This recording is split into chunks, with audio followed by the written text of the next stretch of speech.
Hi guys, welcome to Sai Kumar online classes. ఈ క్లాస్లో మనం శాతవాహనుల యొక్క డైనాసిటీలో భాగంగా శాతవాహనుల యొక్క పరిపాలన విధానం గురించి ఇప్పుడు డిస్కస్ చేయబోతున్నాం.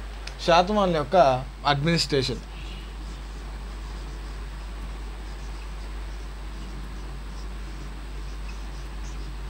మీకు ఆల్రెడీ నేను చెప్పాను, మనకి ఇప్పుడున్న ఎగ్జామ్ ప్యాటర్న్ చూసినట్లయితే ఎక్కువగా రాజుల గురించి కాకుండా ఆ డైనస్టీ యొక్క ఆ రాజ్యం యొక్క సామ్రాజ్యం యొక్క అడ్మినిస్ట్రేషన్ గురించే ఎక్కువ ప్రశ్న అడగడం జరుగుతుందండి.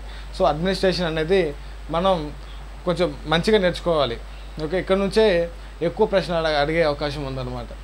సో అడ్మినిస్ట్రేషన్ గురించి మనం చూసినట్లయితే ఈ శాతవాహనులు ముఖ్యంగా మౌర్యుల యొక్క అడ్మినిస్ట్రేషన్ ఫాలో అయ్యారని మనం గమనించాలి. వీళ్ళు ఫాలో అయింది ఎవరినండి? మౌర్య అడ్మినిస్ట్రేషన్. ఎందుకు మౌర్య యొక్క అడ్మినిస్ట్రేషన్ ఫాలో అయ్యారు అంటే మీకు ఆల్రెడీ చెప్పాను నేను. ఈ శాతవాహనులు అనేవాళ్ళు మౌర్య సామ్రాజ్యంలో ఉన్నత పదవుల్లో ఉన్నారని, మౌర్యులకి సామంతులు కూడా వీళ్ళు పనిచేశారని మీకు ఆల్రెడీ చెప్పాను. సో అందువల్ల వాళ్ళ యొక్క ఇంపాక్ట్ వీళ్ళ మీద ఉండడం వల్ల వీళ్ళు పరిపాలనలో శాతవాహనుల యొక్క మౌర్యులు యొక్క అడ్మినిస్ట్రేషన్ అనేది వీళ్ళు ఫాలో అవ్వడం జరిగింది. మన మౌర్యుల యొక్క అడ్మినిస్ట్రేషన్ చూసినట్లయితే మౌర్యులు రాజ్యాన్ని 4 విధాలుగా విభజించేవారండి, 4 భాగాలుగా. ముందు రాజ్యం. ఓకే, హైయెస్ట్ ఏముంటుంది? రాజ్యం ఉంటుంది. రాజ్యం కింద ఆహారం, ఆహారం కింద విషయం,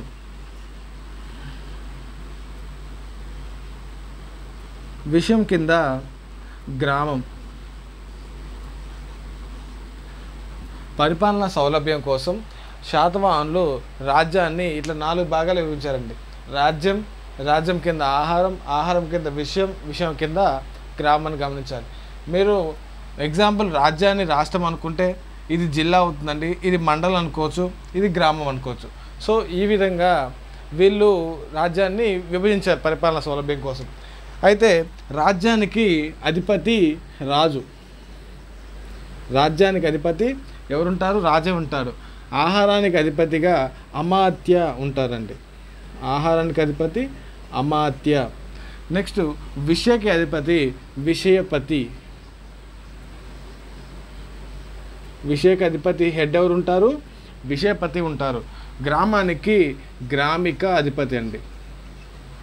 గ్రామానికి హెడ్ గ్రామిక అని మీరు గమనించాలి.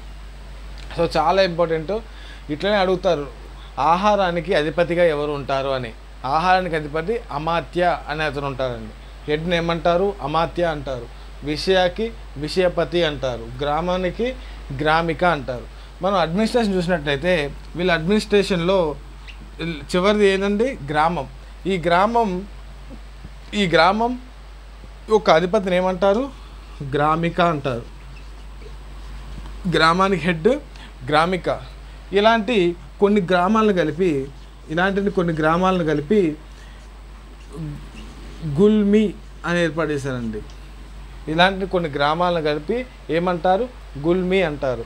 ఈ గుల్మికి మళ్ళీ అధిపతి, ఈ గుల్మికి అధిపతి గుల్మిక. గుల్మికి అధిపతిని ఎవరంటారు? గుల్మిక అంటారు. సో ఇది మీరు గమనించాలి. అడ్మినిస్ట్రేషన్లో చివరిది గ్రామం అయితే ఆ గ్రామానికి అధిపతి గ్రామిక ఉంటారు. అలాంటి కొన్ని గ్రామాలను గడిపి గుల్మిగా ఏర్పాటు చేశారు. ఆ గుల్మికి అధిపతి గుల్మిక అని మీరు గమనించాలి. దాంతోపాటు అప్పట్లో నగర పంచాయతీ, నగరాలు, టౌన్స్ అండ్ సిటీస్ కోసం అధిపతి, ఆ నగరాల యొక్క అధిపతి, అసలు నగరాలను ఏమనేవాళ్ళు అంటే వాళ్ళ టైంలో నిగమ సభలు అనేవాళ్ళు. నగరాలను ఏమనేవాళ్ళు? నిగమ సభలు అనేవాళ్ళు.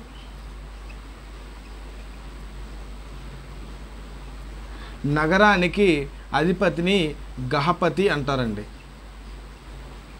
నగరానికి అధిపతి ఎవరు? గహపతి అని మీరు గమనించాలి.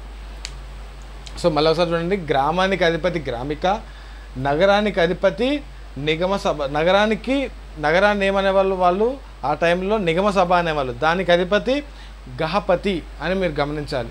దాంతోపాటు శాతవాహనుల యొక్క పరిపాలన ఇంపార్టెంట్ మినిస్టర్స్ 4 ఉంటారండి. 4 ఇంపార్టెంట్ మినిస్టర్స్ ఉన్నారు. ఈ నలుగురు ఇంపార్టెంట్ మినిస్టర్స్తోనే ఈ రాజుల పరిపాలన అనేది కొనసాగించేవారని మనం అర్థం చేసుకోవాలి. సో నలుగురు ఇంపార్టెంట్ మినిస్టర్ చూసినట్లయితే ఫస్ట్ వన్ విశ్వమాత్య.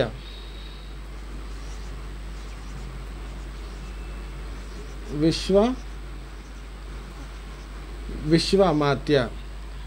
రెండోది ఈ విశ్వమాత్య అంటే ప్రజెంట్ ఈ విశ్వమాత్యని అంటే వాళ్ళ పీరియడ్లో ప్రధాని అండి. విశ్వమాత్య అంటే అర్థమైంది ప్రధాని. నెక్స్ట్ రాజమాత్య.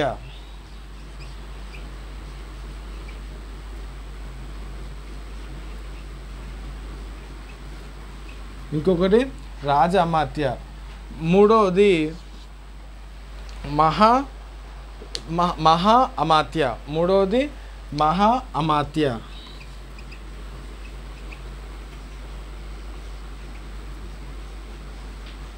నాలుగవది మహా తల్వారి. సో రాజా అమాత్య అంటే వాళ్ళ పీరియడ్లో ఎగ్జిక్యూటివ్ ఆఫీసర్ అండి. ఎగ్జిక్యూటివ్ అంటే రాజు యొక్క ఆదేశాలను అమలు చేసేవాడు, రాజాజ్ఞలను అమలు చేసేవాళ్ళు.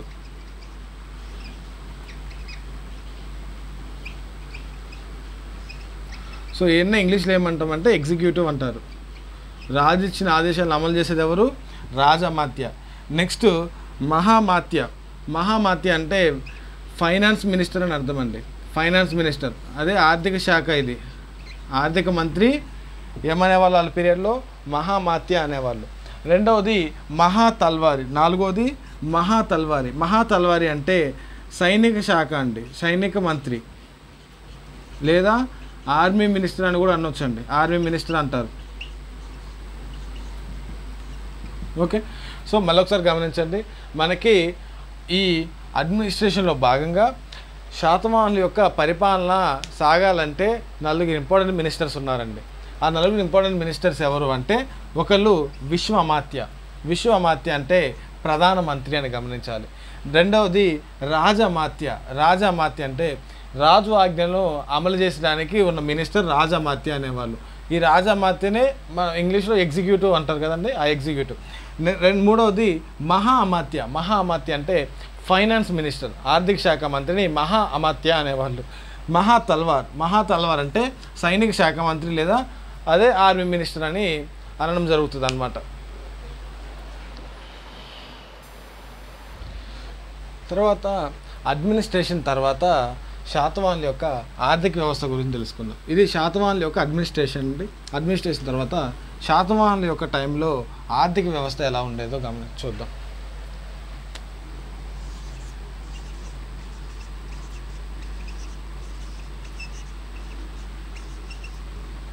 ఆర్థిక వ్యవస్థ. సో వీళ్ళ ఆర్థిక వ్యవస్థ గమనించినట్లయితే శాతవాహనుల యొక్క ప్రధాన వృత్తి, శాతవాహనుల కాలంలో ప్రజల యొక్క ప్రధాన వృత్తి ఏదంటే అగ్రికల్చర్ అండి. ప్రధాన వృత్తి ఏంటి? అగ్రికల్చర్, వ్యవసాయం. నెక్స్ట్ ఇది ప్రజల యొక్క ప్రధాన వృత్తి. నెక్స్ట్ ఈ రాజ్యం యొక్క ప్రధాన ఆదాయం, ప్రజల వృత్తి అయితే వ్యవసాయం, మరి ప్రజల ప్రధాన ఆదాయం ఏది అంటే ల్యాండ్ ట్యాక్స్ అండి, భూమి పన్ను. సో ఈ ల్యాండ్ ట్యాక్స్ ద్వారానే వీళ్ళకి ఇన్కమ్ ఎక్కువ వచ్చేదండి. ప్రధానమైన ఇన్కమ్ సోర్స్ ఏది అంటే శాతవాహనులకి ల్యాండ్ ట్యాక్స్. ఈ ల్యాండ్ ట్యాక్స్ ఎంత పర్సెంట్ అంటే 1/6%ని 1/6% అంటే 1/6% వీళ్ళు వసూలు చేసేవాళ్ళు. 1/6 వీళ్ళు శిస్తుగా వసూలు చేసేవాళ్ళని మీరు గమనించాలి. ఓకే. నెక్స్ట్ ఈ పన్నుని, ఈ ల్యాండ్ ట్యాక్స్ని రెండు రకాలుగా వసూలు చేసేవాళ్ళండి. దాన్నే ధనమేయ అంటారు. ధనమేయ అంటే ఏంటంటే ధన అంటే శిస్తుని, ట్యాక్స్ని ధన రూపంలో వసూలు చేయడం, మనీ రూపంలో వసూలు చేస్తే దాన్ని ధన అంటారు. మేయ అంటే శిస్తుని ధాన్య రూపంలో వసూలు చేస్తే, ధాన్యం రూపంలో వసూలు చేస్తే దాన్ని మేయ అంటారు. ఓకేనా.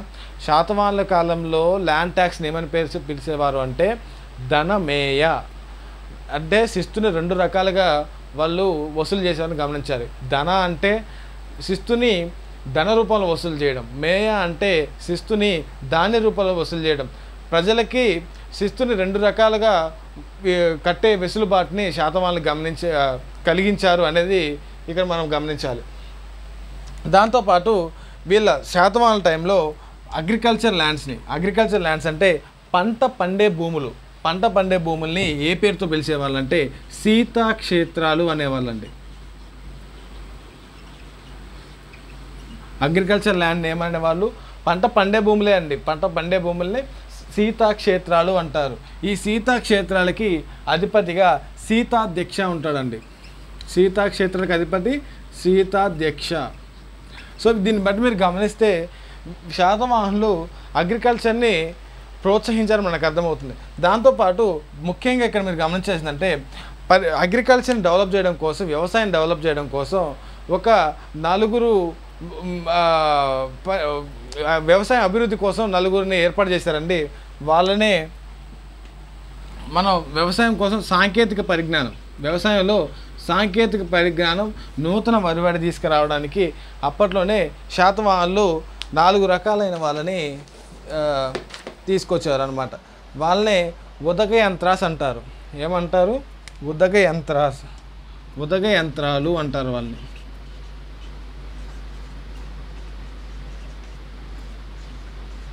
ఉదగ యంత్రాలు. ఆ ఉదగ యంత్రాలు 4 ఉంటారండి. 4 రకాల ఉదగ యంత్రాలు ఉంటాయి. 4 రకాల ఉదగ యంత్రాలు దేనికోసం? అగ్రికల్చర్ కోసం. సో 4 రకాల ఉదగ యంత్రాలు ఏంటని మనం గమనించినట్లయితే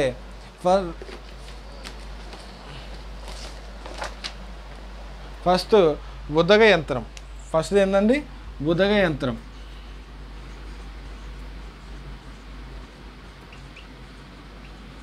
రెండోది గతి యంత్రం.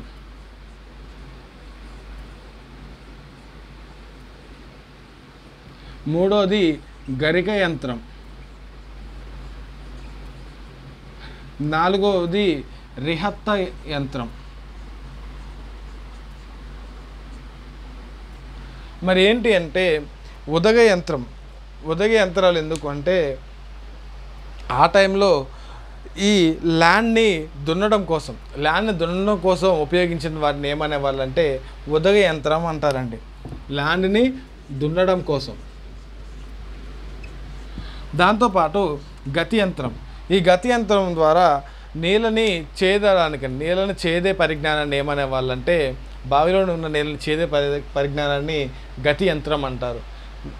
నెక్స్ట్ గరిక యంత్రం చాలా ఇంపార్టెంట్ అండి. పత్తిలో ఉన్న సీడ్స్ని సపరేట్ చేయడం కోసం వాడే యంత్రాన్ని గరిక యంత్రం అంటారు. పత్తిలో ఉన్న విత్తనాలని సపరేట్ చేసేదాన్ని గరిక యంత్రం అంటారు. నెక్స్ట్ రిహత్త యంత్రం. ఇది కూడా నీటిని చేయడానికి ఉపయోగించే పరికరం అన్నమాట. సో మీరు గమనించాలి, అప్పుడు అగ్రికల్చర్ కోసం కాకతీయులు అగ్రికల్చర్లో సాంకేతిక పరిజ్ఞానం తీసుకురావడం కోసం ఈ 4 యంత్రాలను వాడారండి. భూమిని దున్నడం కోసం ఉదగ యంత్రం వాడారు. నెక్స్ట్ గతి యంత్రం, నీటిని చేదడం కోసం గతి యంత్రం. గరిక యంత్రం పత్తిలో ఉన్న విత్తనాలు సపరేట్ చేయడానికి. నెక్స్ట్ రిహత్త యంత్రం, ఇది కూడా నీటిని తోడడానికి వీళ్ళు తీసుకొచ్చిన సాంకేతిక పరిజ్ఞానం అని మీరు గమనించాలి. దాంతోపాటు వీళ్ళు శాతవాహనులు లోన్స్ కూడా ఇచ్చేవాళ్ళండి, రుణాలు కూడా ఇచ్చేవాళ్ళని మీరు గమనించాలి. శాతవాహనుల కాలంలో మనం చూసినట్లయితే 12% ఇంట్రెస్ట్తో లోన్ ఇచ్చేవాళ్ళండి. ఎంత పర్సెంట్? 12% వడ్డీతో 12% వడ్డీతో వీళ్ళు రుణాలను ఇచ్చేవాళ్ళు. ఓకేనా? నెక్స్ట్ దీంతోపాటు వీళ్ళు చేతి వృత్తుల వాళ్ళ మీద కూడా ఆర్టిషన్స్ అంటారండి. చేతి వృత్తులను ఏమంటారు? ఆర్టిషన్స్. సో చేతి వృత్తుల వారి మీద కూడా ట్యాక్స్లు వేసేవాళ్ళండి శాతవాహనుల పీరియడ్లో. సో చేతి వృత్తులు తెలుసు కదండి, హస్తకళ, వీళ్ళ మీద కూడా ట్యాక్స్లు. ఆ ట్యాక్స్ని ఏమనే వాళ్ళు అంటే కరకుర అంటారు. కరకుర ట్యాక్స్. చేతి వృత్తుల మీద వేసే ట్యాక్స్ ఏమంటారు? కరకుర ట్యాక్స్. అదే వ్యవసాయం మీద వేసే ట్యాక్స్ని ధనమేయ, లేకపోతే ధనమేయతో పాటు బాగా అని కూడా అంటారండి. బాగా లేదా ధనమేయ అంటారు. ఓకేనా. అగ్రికల్చర్ ల్యాండ్స్ని ఏమంటారు? సీతాక్షేత్రాలు. అగ్రికల్చర్ ల్యాండ్కి అధిపతి సీతాధ్యక్ష అని మీరు గమనించాలి. ఓకే. నెక్స్ట్ వీళ్ళ టైంలో బార్టర్ సిస్టమ్ కూడా ఉండేదండి. వీళ్ళ టైంలో ఈ ఎకానమీ ఏంటండి, ఆర్థిక వ్యవస్థలో బార్టర్ సిస్టమ్ కూడా ఉండేది. మనకు తెలుసు బార్టర్ సిస్టమ్ అంటే మనీ లేని సమయంలో, లేని టైంలో మనకి వస్తువు బదులుగా వస్తువుని ఇవ్వడం, వస్తు మార్పిడి పద్ధతి అంటారు. అదే బార్టర్ సిస్టమ్. శాతవాహనుల టైంలో వస్తు మార్పిడి పద్ధతి కూడా ఉందని మీరు గమనించాలి. దాంతోపాటు శాతవాహనుల టైంలో కాయిన్స్ కూడా 2 రకాల కాయిన్స్ ఉండేవండి. Silver and copper coins. ఇంకోటి గోల్డ్ కాయిన్స్. ఈ సిల్వర్ కాయిన్స్ని వీళ్ళ టైంలో కర్షపనాస్ అంటారండి. సిల్వర్ కాయిన్స్ని ఏమంటారు? కర్షపనాస్. నెక్స్ట్ గోల్డ్ కాయిన్స్ని సువర్ణాలు అంటారు. గోల్డ్ కాయిన్స్ని సువర్ణ అంటారు. మళ్ళొకసారి చూడండి, శాతవాహనుల కాలంలో బార్టర్ సిస్టమ్ ఉంది, దాంతోపాటు మనీ కూడా ఉంది. సిల్వర్ కాయిన్స్, కాపర్ కాయిన్స్ ముద్రించే వాళ్ళని మీరు గమనించాలి. సిల్వర్ కాయిన్స్ని ఏమనేవాళ్ళు? కర్షాపనాలు అనేవాళ్ళు. గోల్డ్ కాయిన్స్ని సువర్ణాలు అనేవాళ్ళు. అయితే మీరు గమనించినట్లయితే ఇక్కడ 35 సిల్వర్ కాయిన్స్ అంటే 35 కర్షపనాలు ఈక్వల్ టు 1 గోల్డ్ కాయిన్, 1 సువర్ణం అని మీరు గమనించాలి. అర్థమవుతుందా? 35 silver coins equal to 1 gold కాయిన్గా మీరు గమనించాలి. నెక్స్ట్ వీళ్ళ టైంలో ఇంపార్టెంట్ పోర్ట్ ఏరియాస్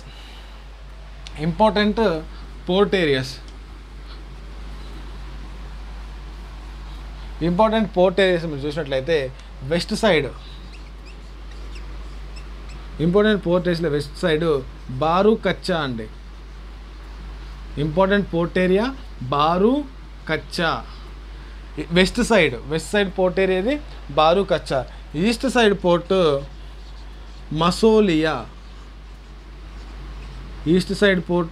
మసోలియా. దాన్నే మోటుపల్లి అంటాం. మోటుపల్లి పోర్ట్. ఓకేనా. సో ఇది మీరు గమనించాలి. ఈ బారుకచ్చా అనేది గుజరాత్లో ఉంటుందండి. బారుకచ్చా పోర్ట్ ఎక్కడ ఉంటుంది? గుజరాత్లో ఉంటుంది. ఈ మోటుపల్లి పోర్టు ఆంధ్రప్రదేశ్లో ఉంది. ఓకేనా. వీళ్ళ టైంలో 2 ఫేమస్ ఇంపార్టెంట్ పోర్ట్లు ఉన్నాయి. అవే ముఖ్యమైన పోర్ట్లు. ఆ ఇంపార్టెంట్ పోర్ట్లో ఒకటి బారుకచ్చా వెస్ట్ సైడ్, ఈస్ట్ సైడ్ ఏమో మసోలియా అని మీరు గమనించాలి. ఓకే. నెక్స్ట్ వీళ్ళ టైం మనం మత విధానం, వీరి యొక్క శాతవాహనుల యొక్క మత విధానం.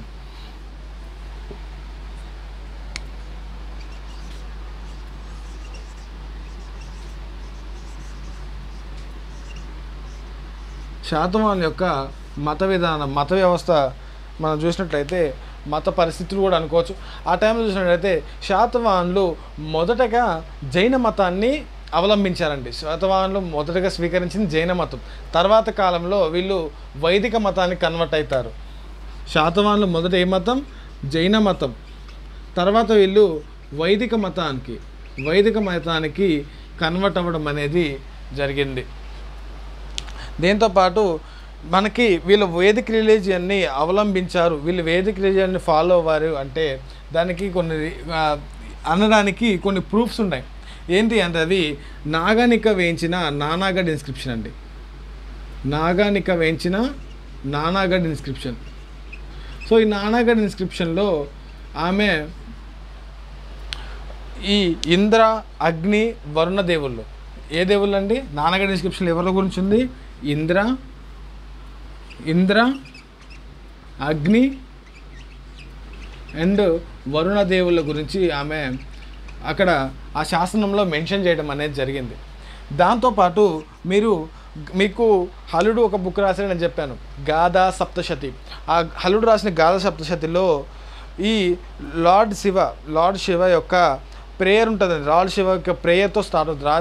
శివ యొక్క స్తోత్రంతో అది స్టార్ట్ అవడం జరుగుతుంది అనమాట. గాథా సప్తశతి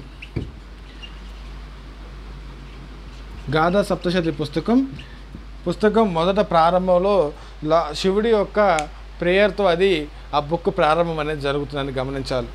నెక్స్ట్ దాంతోపాటు మనకి వీళ్ళ టైంలో శాతవాహనుల టైంలో అసలు ఇండియాలోనే ఓల్డెస్ట్ శివ టెంపుల్ ఏదంటే గుడిమల్ల అండి. ఓల్డెస్ట్ శివ టెంపుల్ ఏదండి? గుడిమల్ల. సో ఈ గుడిమల్ల ఏపీలో ఉంటుందండి. ఓల్డెస్ట్ శివ టెంపుల్ ఎక్కడుంది? గుడిమల్లలో ఉందని మీరు గమనించాలి. అండ్ దాని తర్వాత జైనిజం. సో మనకు ముందే తెలిసిందే, శాతవాహనులు ముందు ఫాలో అయిన మతం జైన మతమే, తర్వాత వైదిక మతంలో కనెక్ట్ అయ్యారు. జైన మతాన్ని మనం గమనించినట్లయితే మనకి జైన మతంలో మొత్తం 24 మంది తీర్థంకరులు ఉంటారండి. తీర్థంకరుడు అంటే తీరాన్ని దాటించేవాడు అని అర్థం, ఓకేనా. సో తీర్థంకరులో మొదటివాడు వృషభనాథుడు అని తెలుసు, 23వ వాడు పార్శ్వనాథుడు అని తెలుసు, 24వ వాడు వర్ధమాన మహావీరుడు అని తెలుసు. సో వాళ్ళలో మన తెలంగాణ ప్రాంతం నుంచి 10వ తీర్థంకరుడు, జైన మతంలో 10వ తీర్థంకరుడు ఎవరు అంటే శీతలనాథుడు. సో 10వ తీర్థంకర శీతలనాథ. ఈయన పాల్వంచ అని చెప్తారండి. ఏంది పాల్వంచ? ఖమ్మం దగ్గరున్న పాల్వంచ ఈయన యొక్క జన్మస్థలం. శీతలనాథుడి యొక్క 10వ తీర్థంకరుడు శీతలనాథుడి యొక్క జన్మస్థలం పాల్వంచ, అంటే తెలంగాణ అని మీరు గమనించాలి, ఓకేనా. దాంతోపాటు ఈ ఈ టైంలో జైనుల యొక్క టైంలో మనకి ఇంపార్టెంట్ జైన దిగంబర ఎవరు అంటే కుందనాచార్య.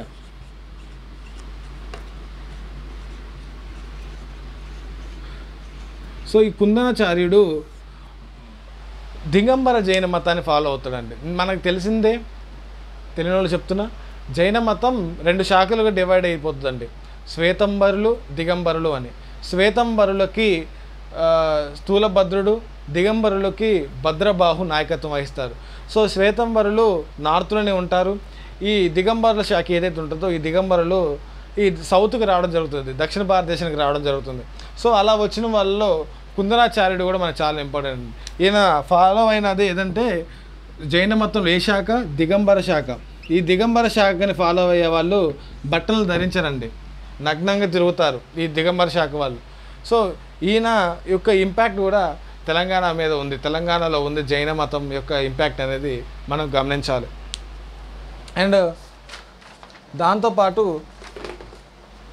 మన తెలంగాణలో ముఖ్యమైన జైన్ టెంపుల్స్, వీళ్ళ పీరియడ్లో ఉన్న ముఖ్యమైన జైన్ టెంపుల్స్ అయితే మునులగుట్ట,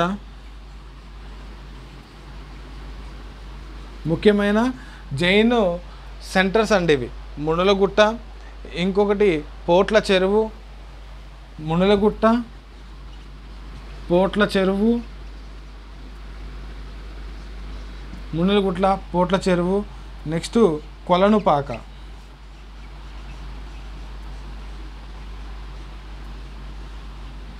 ఇది మీరు గమనించాలి, ఓకేనా. సో జైన మతాన్ని మన వాళ్ళు ఫాలో అయ్యారు. మనకి 10వ తీర్థంకరుడు ఇంపార్టెంట్ శీతలనాథుడు, ఎందుకంటే మన తెలంగాణ ప్రాంతం వాడు, ఖమ్మం పాల్వంచలో పుట్టిన తీర్థంకరు జన్మస్థలం అయినది. సో ఆ శీతలనాథుడి ద్వారా కూడా వీళ్ళు జైన మతం యొక్క ఇంపాక్ట్ అనేది తెలంగాణలో ఉందని మనం గమనించాలి. దాంతోపాటు దిగంబర జైనిజం సౌత్లోకి వచ్చిందని, దానికి భద్రబాహు నాయకత్వం వహించాడని, దాంట్లో ఒకనొక ఇంపార్టెంట్ పర్సన్ ఎవరు? కుందనాచార్యుడు. ఆ కుందనాచార్యుడు దిగంబర మతాన్ని స్వీకరించడం, ఆయన యొక్క ఇంపాక్ట్ కూడా ఈ జైన మతం యొక్క ఇంపాక్ట్ తెలంగాణ ఆ టైంలో శాతవాహనుల పీరియడ్లో ఉంది అని మీరు గమనించాలి, ఓకే. నెక్స్ట్ శాతవాహనుల టైంలో బౌద్ధ మతం. శాతవాహనుల టైంలో బౌద్ధ మతం. సో బౌద్ధ మతాన్ని మీరు గమనించినట్లయితే బౌద్ధం మీకు ఆల్రెడీ చెప్పాను, యజ్ఞశ్రీ శాతకర్ణి పీరియడ్లో 27th కింగ్ యజ్ఞశ్రీ శాతకర్ణి పీరియడ్లో ఈ ఆచార్య నాగార్జునుడు బౌద్ధ మత యొక్క గురువు అండి. బౌద్ధ మతం యొక్క గురువు, ఒక ఇంపార్టెంట్ గురువు ఎవరు? ఆచార్య నాగార్జునుడు. ఈ ఆచార్య నాగార్జునుడు మీకు ఆల్రెడీ చెప్పాను, అక్కడ ఆచార్య నాగార్జునుడు మన బౌద్ధ మతంలో కూడా 2 శాఖలు డివైడ్ అయిపోద్దండి బౌద్ధం, మహాయాన, హీనయాన అని. మహాయాన అంటేనేమో బుద్ధుని దేవుడిగా పూజించే వాళ్ళు, దాంతోపాటు బుద్ధుడికి విగ్రహారాధన చేసే వాళ్ళని మహాయాన బౌద్ధిజం అంటారు. నెక్స్ట్ హీనయాన బౌద్ధిజం అంటే బుద్ధుడు విగ్రహ రూపంలో కొలవకుండా జస్ట్ ఆ వేని మాత్రమే ఆ దారిని మాత్రమే ఫాలో అయ్యి దాని ద్వారా కైవల్యాన్ని పొందే వాళ్ళని ఏమంటారు? హీనయాన బౌద్ధిజం అంటారు. సో మన ఆచార్య నాగార్జునుడు ఫాలో అయింది మహాయాన బౌద్ధిజం. దాంతోపాటు ఈయన కొన్ని పుస్తకాలు కూడా రాసిండని చెప్పిన. సృహల్లేఖ, ఆరోగ్య మంజరి, రసరత్నాకరం, ప్రజ్ఞ పారామితం అనే పుస్తకాలు రాసిండు. మనకి ఇంపార్టెంట్ ఏంటంటే ఈ ఆచార్య నాగార్జునుడు కోసం యజ్ఞశ్రీ శాతకర్ణి శ్రీ పర్వత యూనివర్సిటీ, మన దేశంలోనే సెకండ్ ఓల్డెస్ట్ యూనివర్సిటీ శ్రీ పర్వత యూనివర్సిటీని ఈ నాగార్జున కొండ మీద శ్రీ పర్వతం మీద కట్టించడం జరిగింది. మీకు చెప్పాను 1500 గదులు 500 అంతస్తు ఉన్నదని. దాంతోపాటు ఈ ఆచార్య నాగార్జున యొక్క బిరుదులు కూడా మనకు చాలా ఇంపార్టెంట్ అండి. ఈ ఆచార్య నాగార్జున బిరుదులు మనం గమనించినట్లయితే ఇన్ని ఇండియన్ ఐన్స్టీన్ అంటారండి. ఏమంటారు? Indian Einstein. ఇంకొక బిరుదు Indian Martin Luther king.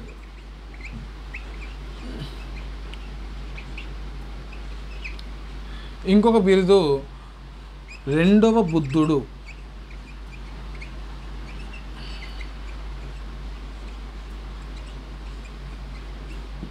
Okay, so ఈయనకున్న బిరుదులు ఏంటి? Indian Einstein, Martin Luther king, రెండవ బుద్ధుడు అని మీరు గమనించాలి. దీంతోపాటు ఈయన బిరుదులు మీరు గమనించినట్లయితే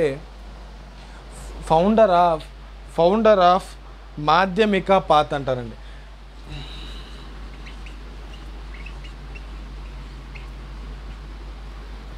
మాధ్యమిక దారి సృష్టికర్త ఈయన. సో ఈయన ఫాలో అయింది మాధ్యమికవాదం అండి. మాధ్యమిక వాదాన్ని ఈయన ఫాలో అయ్యాడని మనం గమనించాలి. దాంతోపాటు వీళ్ళ టైంలో ఇంపార్టెంట్ బుద్ధిస్ట్ సెంటర్స్ చూసినట్లయితే ధూళికట్ట, పెద్ద బంకూర్, ఫణిగిరి, నేలకొండపల్లి. సో ఇలాంటి ఇంపార్టెంట్ బుద్ధిస్ట్ సెంటర్స్ కూడా మనం గమనించవచ్చు. నెక్స్ట్ వీళ్ళ యొక్క ఆర్కిటెక్చర్, బుద్ధిజం యొక్క ఆర్కిటెక్చర్ మనం చూసినట్లయితే సో బుద్ధిజం యొక్క ఆర్కిటెక్చర్ ఫస్ట్ అమరావతి స్తూపం.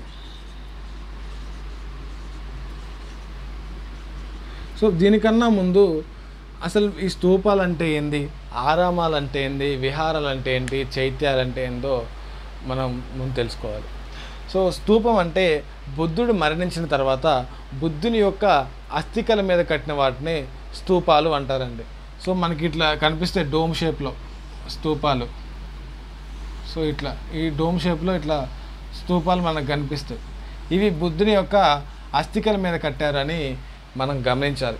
అండ్ దాంతోపాటు ఈ స్తూపాల్లో మన అమరావతి స్తూపం గమనించినట్లయితే దీని మీద బుద్ధుని జీవితంలో జరిగిన 5 సంఘటనలు చెక్కించడం జరిగింది. అసలు ఈ అమరావతి స్తూపాన్ని వెలుగులో తీసుకొచ్చింది ఎవరంటే కల్నల్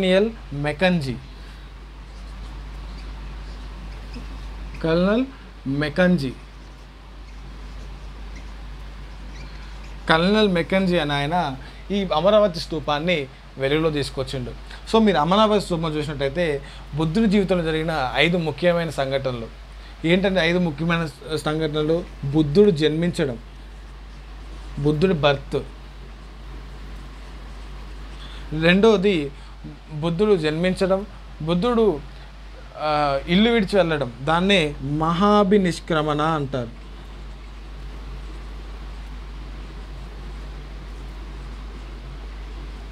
నెక్స్ట్ బుద్ధుడికి జ్ఞానోదయం అవ్వడం. 3వ సంఘటన ఏంటి? బుద్ధుడి యొక్క జ్ఞానోదయం. 4వ సంఘటన బుద్ధుడు చేసిన మొట్టమొదటి ధర్మచక్ర పరివర్తన అంటారు. దాన్ని మొట్టమొదటి బోధ, బుద్ధుడు చేసిన మొట్టమొదటి బోధ ఏమంటారు? ధర్మచక్ర పరివర్తన. బుద్ధుడు జ్ఞానోదయం అయిన తర్వాత ఫస్ట్ పెట్టిన మీటింగ్ అండి, ఫస్ట్ మీటింగ్ ధర్మచక్ర పరివర్తన.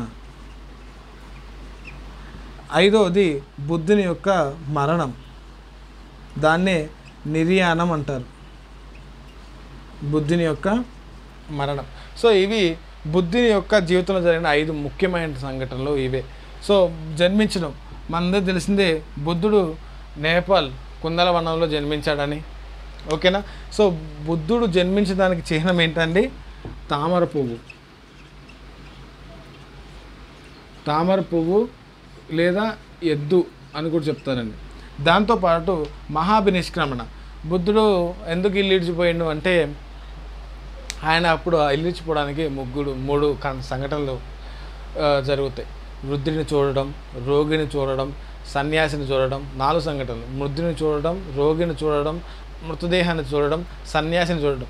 ఇట్లా వీళ్ళ నలుగురిని చూసి ఆయన ఇన్స్పైర్ అయ్యి ఈ ప్రపంచమంతా దుఃఖంతో నిండిపోయింది, ఈ దుఃఖాన్ని నేను రూపుమాపాలి, ఈ దుఃఖానికి కారణం ఏంటో తెలుసుకోవాలనేసి ఆయన ఇల్లు విడిచి వెళ్ళిపోవడం జరిగింది.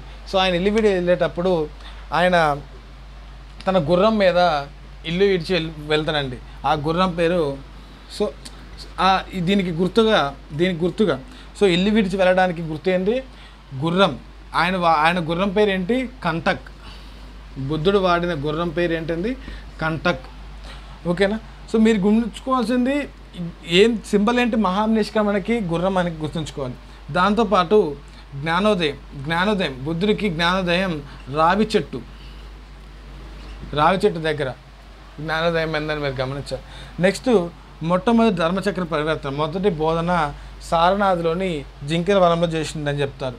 దానికి ఇట్లా 8th పాత్ ఉన్న ఇట్లా ఈ రింగ్ ఇది చూపిస్తారండి, 8th పాత్ సింబల్. ఓకేనా.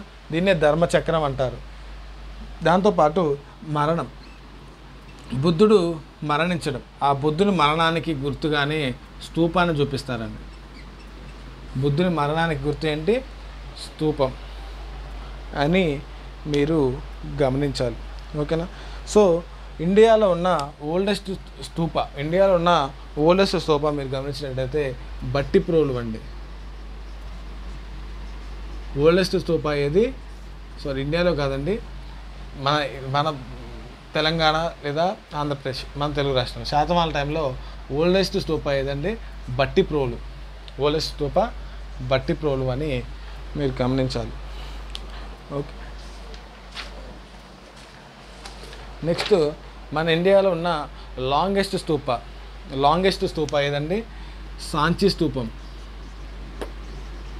ఇండియాలో ఉన్న లాంగెస్ట్ స్తూపం సాంచి స్తూపం. ఇది అంటే ఆల్రెడీ బుద్ధుడు గురించి జైనిజం గురించి తెలిసిన వాళ్ళకైతే ఇంకా బాగా అర్థమవుతుంది. ఈ ఇండియన్ హిస్టరీలో నేను చెప్తాను మీకు, ఇది జైనిజం బౌద్ధిజం ఇవన్నీ అక్కడ చెప్పుకున్నాను. ఓకేనా. సో జస్ట్ ఇన్ఫర్మేషన్ మాత్రమే ఇచ్చా, ఇంకా చాలా ఉంది మ్యాటర్. ఓకే. సో మనం ఇండియాలో పెద్ద లార్జెస్ట్ స్తూప ఏది? సాంచి స్తూప. మన ఆంధ్రప్రదేశ్ తెలంగాణలో ఓల్డెస్ట్ స్తూప ఏదంటే బట్టిప్రోలు. నెక్స్ట్ లార్జెస్ట్ స్తూప ఇన్ వరల్డ్ చూసినట్లయితే బరోబుదూర్. ఓల్డెస్ట్ వరల్డ్లో లాంగెస్ట్ అంటే బరోబుదూర్.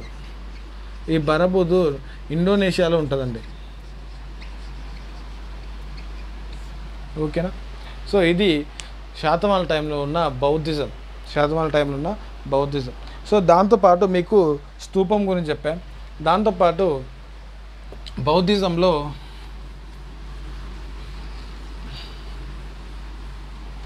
బుద్ధుని అస్థికల మీద కట్టిన స్తూపం అంటారు. నెక్స్ట్ దాంతోపాటు ఆహారం, రెండవది విహారం, మూడవది చైత్యం. సో ఫస్ట్ విహారం. సో విహారం చూసినట్లయితే వీళ్ళ టైంలో బుద్ధిస్టుల యొక్క మఠం అండి. విహారం ఏమంటారు? బుద్ధిస్టుల యొక్క మఠం అంటే బుద్ధిస్టులు సేద తీరడానికి వాళ్ళ విశ్రాంతి స్థలంగా మనం గమనించవచ్చు దీన్ని. రెండోది చైత్యం అంటే బుద్ధుని యొక్క ప్రార్థనా స్థలాలు అండి. బుద్ధిస్ట్ మాంక్స్ ఉంటారు కదండి, సన్యాసుల యొక్క ప్రార్థనా స్థలాన్ని చైత్యాలు అంటారు. బుద్ధుల యొక్క రెస్ట్ తీసుకునే ఉంటాయి కదా రెస్ట్ ప్లేస్ని, దాన్ని విహారం అంటారు. ఈ చైత్యం, విహారం, దాంతోపాటు స్తూపం. చైత్యం, విహారం, స్తూపం ఈ మూడు ఒకే దగ్గర కలిసి ఉంటే దాన్ని ఆహారం అంటారు. చైత్యం, విహారం, స్తూపం ఈ మూడు ఒకే దగ్గర కలిసి ఉంటే దాన్ని ఆహారం అంటారని గమనించాలి. దాంతోపాటు మనకి కొన్ని ఇంపార్టెంట్ ఏంటి అంటే మనకి శాతవాహనుల టైంలో కొన్ని తెలుగు పదాలు, కొన్ని ముఖ్యమైన తెలుగు పదాలు ఏంటి అండి మరి గమనించినట్లయితే ఫస్ట్ తెలుగు వర్డ్ ఏదంటే నాగాబు. ఫస్ట్ తెలుగు వర్డ్ ఏందండి నాగాబు. ఈ నాగాబు అనే పదం అమరావతి శాసనంలో ఉంటుందండి.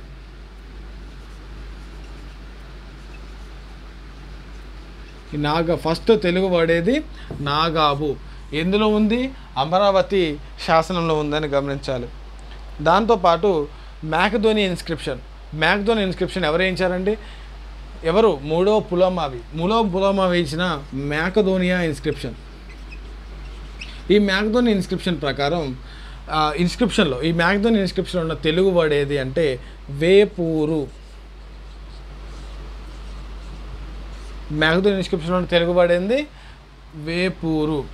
అండ్ దాంతోపాటు హలుడు రాసిన గాథా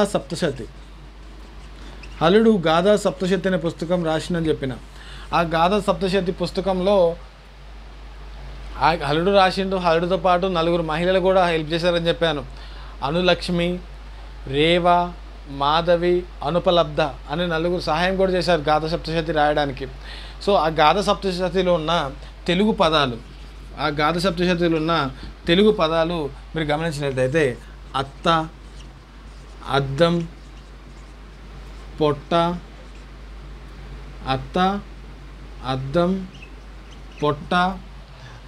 నెక్స్ట్ తుప్పు, పంది, ఇంకోటి ఏంది?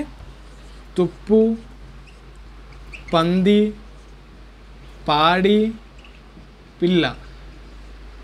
సో ఇవి అమరావతి గాథా సప్తశతిలో ఉన్న తెలుగు పదాలుగా మీరు గమనించాలి. ఓకేనా? సో దాంతోపాటు వీళ్ళ టైంలో ఉన్న కొన్ని ఫ్యాక్ట్ షీట్స్, ఆ టైంలో ఉన్న కొన్ని ఫ్యాక్ట్స్ తెలుసుకుందాం. సో వీళ్ళ ఫ్యాక్ట్స్ చూసినట్లయితే శాతవాహనుల యొక్క ప్రోజనిటర్ అంటే ఎవరండి? మూల పురుషుడు అంటారు. సో ఫ్యాక్ట్ షీట్ చాలా ఇంపార్టెంట్ అండి. ఫ్యాక్ట్ షీట్ అని రాసుకోండి. సో ఫ్యాక్ట్ షీట్ చూసినట్లయితే మనకి శాతవాహనుల యొక్క మూల పురుషుడు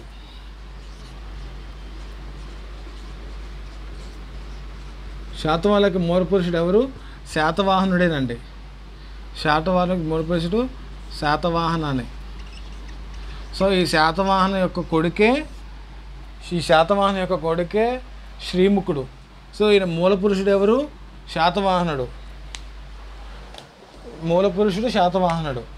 నెక్స్ట్ సామ్రాజ్య స్థాపకుడు, ఫౌండర్ ఎవరు? శ్రీముఖుడు. దాంతోపాటు వీళ్ళ పీరియడ్లో గొప్ప రాజు, గ్రేట్ కింగ్, గొప్ప రాజు ఎవరు? గౌతమిపుత్ర శాతకర్ణి. ఎన్నో రాజు? 23rd king. ఓకేనా? వీళ్ళ పీరియడ్లో లాస్ట్ రాజు, శాతవాహనుల యొక్క చివరి రాజు ఎవరండి? 3వ పులోమావి.